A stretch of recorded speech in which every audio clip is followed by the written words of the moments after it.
সুপরিকল্পিত নকশায় গড়ে ওঠা আবাস প্রকল্পের চারপাশে রয়েছে বিভিন্ন দপ্তর অফিসার ও কর্মচারীদের আবাসস্থল, যা একদিকে কর্মচারীদের প্রয়োজন মেটাচ্ছে এবং অন্যদিকে পুরো পরিবেশকে দিয়েছে শৃঙ্খল ও সৌন্দর্যের এক অনন্য রূপ। এই আবাসিক এলাকার মধ্যবর্তী অংশেই অবস্থান করছে এই বিশাল দিঘি, যাকে এই পুরো জায়গাটির প্রাণকেন্দ্র হিসেবেই উল্লেখ করা যায়। দিঘিটির পানির স্বচ্ছতা, পরিচ্ছন্নতা এবং চারপাশের পরিপাটি পরিবেশ যেন এক প্রশান্তির আবেশ সৃষ্টি করে দিয়েছে। দিঘির চতুর্পাশ জুড়ে রয়েছে বয়স্ক গাছ থেকে শুরু করে ছোট বড় অনেক গাছ, যেগুলোতে কালার করার কারণে বর্তমান সময়ে মনে হচ্ছে যেন কোনো এক রঙিন জগতে এসে পড়েছি। রঙিন জগতের মধ্যবর্তী অবস্থানে অবস্থিত এই দিঘিটি শুধু সৌন্দর্যের দিক থেকেই নয়, প্রাচুর্যেও রয়েছে ভরপুর।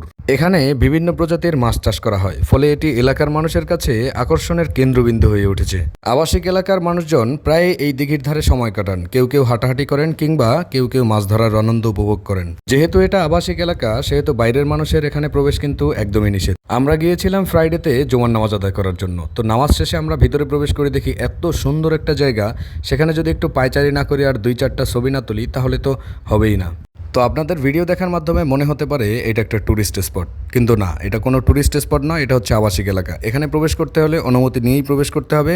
আর দোহারের আশেপাশে যারা রয়েছেন তারা কিন্তু চাইলে চমৎকার এই জায়গাটা পরিদর্শন করতে পারেন। সার্বিকভাবে দোহার উপজেলার এই আবাসিক অঞ্চলকে একদিকে আধুনিক পরিকল্পনার নিদর্শন বলা যায়, আবার অন্যদিকে এটি প্রকৃতি ও মানবিক জীবনের এক অপূর্ব সমন্বয়। সুশৃঙ্খল আবাসন, পরিচ্ছন্ন পরিবেশ এবং মাঝের স্বচ্ছ জলের দিঘি সবকিছু মিলেই পুরো এলাকা হয়ে উঠেছে যেন এক জীবন্ত চিত্রপট। সব মিলিয়ে দোহার উপজেলা শুধু একটি প্রশাসনিক এলাকা নয়, বরং এটি একটি নান্দনিক, শৈল্পিক ও উন্নত মানের জনপদ। এর সৌন্দর্য, পরিচ্ছন্নতা এবং শৈল্পিক স্থাপত্য সত্যিই যে কাউকে মুগ্ধ করে দেবে।